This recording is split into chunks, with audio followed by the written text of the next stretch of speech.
Welcome to the Scars Institute Exploration Podcast. Today's podcast is Protective Dissociation and Scam Victims. This episode was written by Professor Tim McGuinness, Ph.D., and Psychologist Vianey Gonzalez, created by the certified professionals at the Scars Institute, and presented by our Scars Institute AI hosts.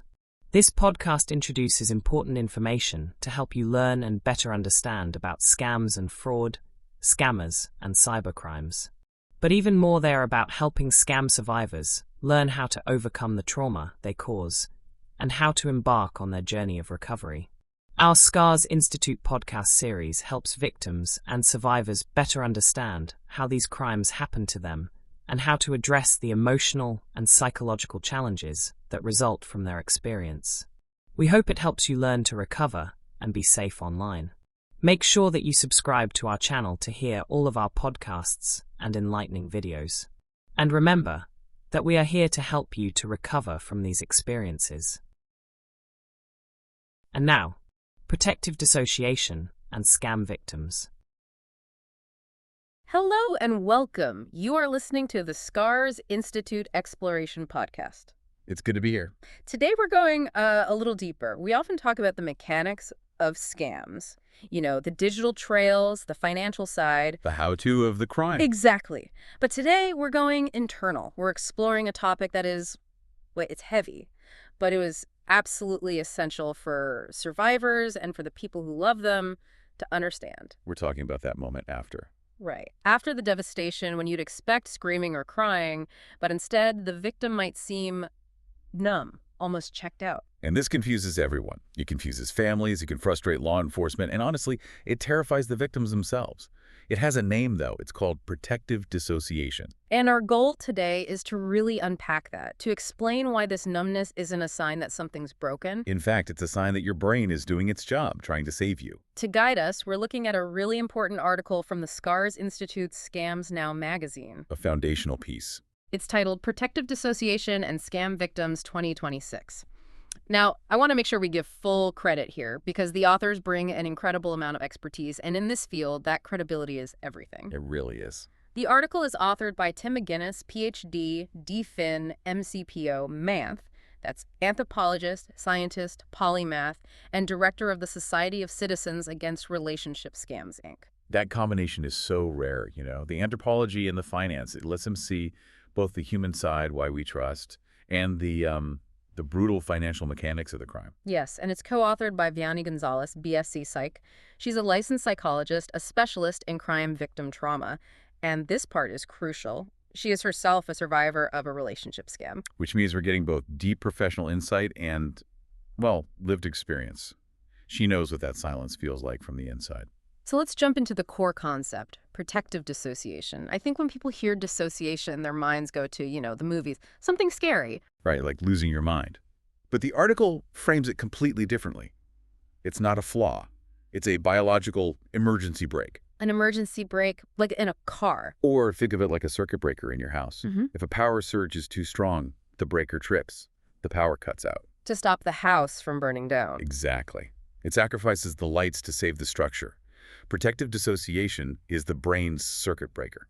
When the psychological intensity, the betrayal, the shame, the sheer terror becomes unmanageable, the brain just limits your access. It stops the emotional surge. So it's literally a survival mechanism. It's not a malfunction. 100%. It's a trauma-related nervous system response, and its only goal is to reduce that sensory and emotional overload so you don't completely collapse. Okay, let's unpack why this is so specific to scam victims. Because we're not just talking about losing money. It's deeper than that. That is the absolute key. Mm-hmm. It's because of what the article calls betrayal trauma. Betrayal trauma. Yes. In a relationship scam, the victim is dealing with this collision of two totally opposite realities. Okay. On one hand, you have months, maybe years of memories, real memories of love, of intimacy, of trust. Your brain has wired itself to see this person as safe. And on the other hand? On the other hand, you have this new, undeniable proof, the empty bank account, the blocked phone number, the truth. And your brain has to somehow hold both of those things at the same time. That this person I loved is the person who destroyed me. And in that first moment, it just can't. The conflict is too violent. The brain says, this is too much to feel all at once. If I feel the full weight of this right now, I might actually break. So it compartmentalizes. It disconnects the feeling from the knowing. You know it happened, but you can't feel that it happened. That is so validating. There's a quote in the source material I want to highlight. It says this response is not a character flaw, a weakness, or a sign of craziness. It's a normal human response to an abnormal, impossible level of stress. So if you're listening and you felt that numbness, you aren't going crazy. Not at all. Your nervous system is doing exactly what it was designed to do in a catastrophe. So what does this actually, look like day to day? I imagine it's not always super dramatic. It can be, but often it's much more subtle, which is why it's so confusing for family and friends. The source gives a pretty clear list of symptoms. Okay. The most obvious one is emotional numbing. The flat line. Yes. The feelings just vanish. You know you should be sad or angry or terrified, but inside there's just quiet. Like the volume knob on your emotions has been turned all the way down to 0. That must feel so alienating. It is. Then there's cognitive fog. Thinking feels slow, maybe disorganized. You might struggle to follow a simple conversation. Or you read a page in a book and have no idea what you just read. Exactly that. The article also brings up time loss. That sounds a little sci-fi. But it's very real for trauma survivors. Yeah. You might sit down at 9 in the morning, blink, and suddenly it's 2 in the afternoon. And you have no idea where those hours went. You just weren't present for them. And then there are those two big psychological terms, depersonalization and derealization. I always mix them up. Most people do. The article explains it well. Think of depersonalization as being about you. You feel detached from yourself, from your own body. Like you're a robot or a puppet. Yes, or like you're watching your own hands move, but someone else is controlling them. Okay, so depersonalization is about the self. So derealization must be about the world around you. Exactly. Derealization is when the world feels dreamlike or artificial, flat, like you're watching a movie of your life instead of living in it. And I guess that autopilot mode fits in here too. Yes, this is the so-called high-functioning side of it. You get up, you make coffee, you might even go to work, but you're not really there. You're functioning, but there's no presence. And this creates that mismatch we talked about. A huge one. To an outsider, you might look calm, composed even. But that calm isn't calm. It's a shutdown. Your brain is basically prioritizing survival over meaning. That's a perfect way to put it. Feeling things is metabolically expensive for the brain. When it senses a survival threat, it shuts down those expensive feeling centers to save all its energy for just, functioning. Which brings us to a really critical point, the difference between dissociation and denial. This is so important. This is where so much damage can happen in the recovery process, often from well-meaning friends. I can see why. If I see my friend who just lost everything and they seem calm, my first thought might be, oh, they're just in denial. And that's usually wrong. The article draws a very sharp line here. Denial is a cognitive defense. It's about rejecting facts. So someone in denial might say, this didn't happen, the bank made a mistake. Exactly. They are actively blocking the knowing. Protective dissociation, on the other hand, is a nervous system response. The victim accepts the facts. They know they were scammed. They know the money is gone. But they can't access the emotions attached to those facts. Right. PD blocks the feeling, not the knowing. That is a massive difference. It's I don't believe it versus I believe it, but I feel nothing. And the reason that label matters so much is because of how we react. The fix for denial is usually confrontation. You show them the proof. You try to make them face reality. But if you do that to someone who is dissociated, you're just adding more stress to an already overloaded system. You're increasing the threat. You're just pushing them deeper into the shutdown. Exactly. You're validating their brain's belief that the world is unsafe. It creates so much shame because now the victim feels like they're failing at recovery. So the big aha moment for anyone listening is this. If you're thinking, I know this is terrible, but I just feel nothing, that is the textbook definition of dissociation, not denial. Correct. You're not lying to yourself. Your body is protecting you. And the article gets even more specific, distinguishing between protective dissociation and paratraumatic dissociation. Okay, what's the difference there? It's basically about timing versus function. Paratraumatic just describes when it happens. Peri means around. So it's happening during or immediately after the traumatic event. But with a scam, the event isn't just one moment. Right. It's cumulative trauma. So the protective part describes the function.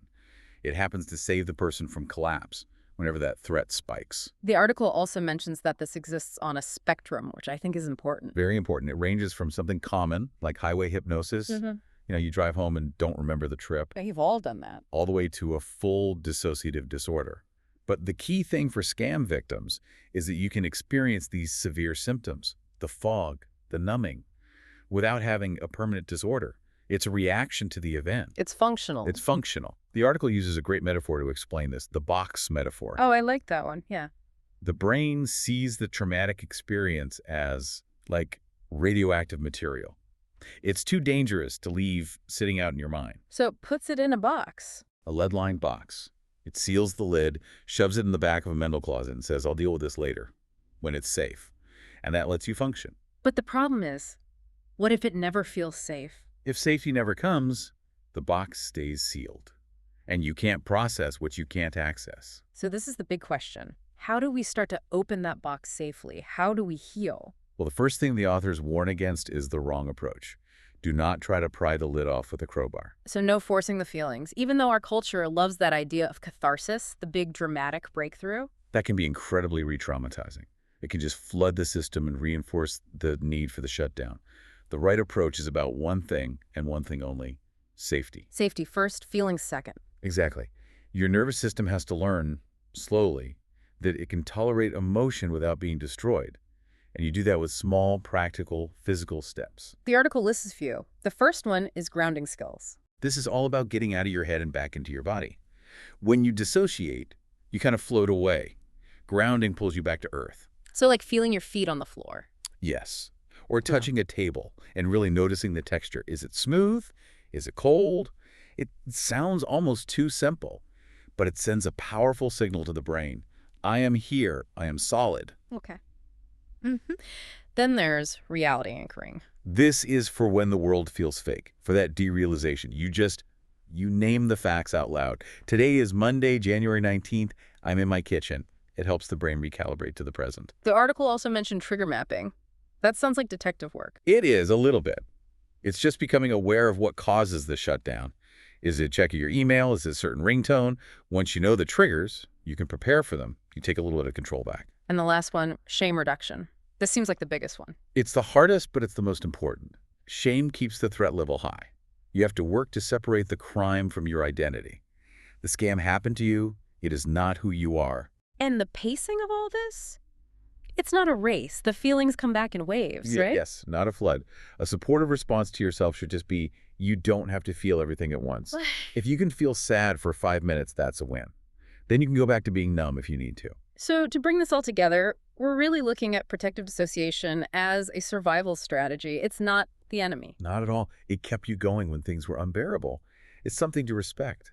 And now the goal is just to gently let your brain know, thank you for protecting me. It's starting to get safer now. I just want to speak directly to you, the listener, for a moment. If you are recognizing yourself in this description, if you've been feeling numb or foggy or just not yourself, please hear this. It was not your fault. You are not alone, and your reaction is normal. It is your body trying to take care of you. And you do not have to go through this healing process by yourself. The SCARS Institute has built resources specifically for you. We can't stress this enough. If you're a survivor, there is a place you can go where you don't have to explain any of this. We really invite you to join the SCARS Institute Survivors community. It's a space just for support and recovery. It is free, it is completely safe, and most importantly, it's confidential. You can find that at www.scarscommunity.org. That's SCARS-community.artoff.org. Please go there.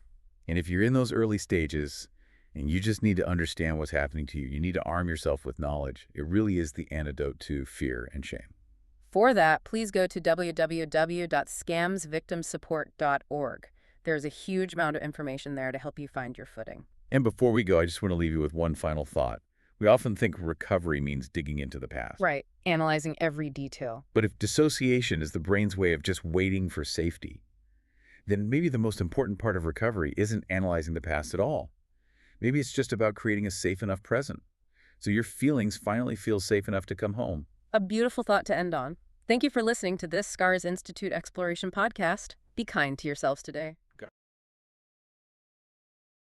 Thank you for listening to our podcast. On behalf of the whole SCARS Institute team, we hope this has helped to provide a deeper understanding of this important topic. Remember to subscribe or follow us to stay informed of all our articles, publications, and videos as they are released. Please tell us what you think of our podcasts by leaving us your comments. Your feedback is how we know if we are helping. By a scam, the SCARS Institute can help you. To begin, visit scamvictimsupport.org. If you are ready to join a SCARS Institute support and recovery group, visit scarscommunity.org/register to enroll in the SCARS Institute Scam Survivors School's next class. Visit scarseducation.org. All SCARS Institute Victim Survivors services are completely free. We understand what you have gone through, and we can help. Contact the SCARS Institute today. The SCARS Institute is here to help you. We are a global non-profit organization, supporting scam victims worldwide, providing free support and recovery services. Contact us today to let us help you to recover. Remember, all SCARS Institute services are free to scam victims and their families. This podcast is copyright 2026. All rights reserved worldwide.